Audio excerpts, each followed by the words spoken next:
మిగతా సమావేశాల్లాగా అన్ని సమావేశాల్లాగా చప్పట్లు కొట్టి ఇక్కడి నుంచి పోతందుకు ఇక్కడికి మిమ్మల్ని వివరలేదు, నినాదాలు చేసి పోతందుకు మిమ్మల్ని వివరలేదు. మనం ఒక కార్యాచరణ ఇస్తున్నాం.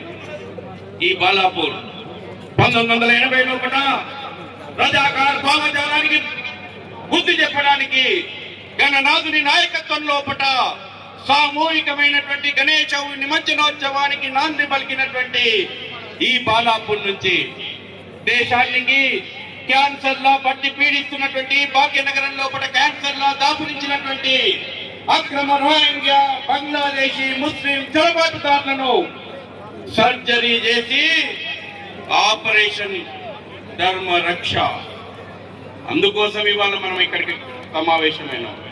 ఇవాళ 24 జనవరి ఒక చారిత్రాత్మకమైనటువంటి దినం. మొదటి విజయం మనం సాధించడం రాసి పెట్టుకోండి. హైకోర్టు మనకు అనుమతి ఇచ్చింది ఈ యొక్క విషయాన్ని ఇక్కడి నుంచే గర్జించడానికి. ఏ బాలాపూర్ లోనైతే రోహింగ్యాలు ఉన్నారు, బంగ్లాదేశీలు ఉన్నారు, అక్కడ కాషాయపు ధ్వజం ఎగురొద్దంటే దేశద్రోహులు వారు, చొరబాటుదారులు వాళ్ళు దేశభక్తుల సభ జరగనివ్వండి అని హైకోర్టు ఈ ధర్మరక్షణ సభకు అనుమతించింది. ఒక్కసారి చప్పట్లతోటి మనం స్వాగతిద్దాం. మరో విజయం నమోదు చేస్తుంది ధర్మరక్షణ సభ. మొన్నటి వరకు అక్రమ చొరబాటుదారులను గుర్తించిండ్రా, ఎక్కడుంటే సమాధానం లేదు పోలీసుల దగ్గర.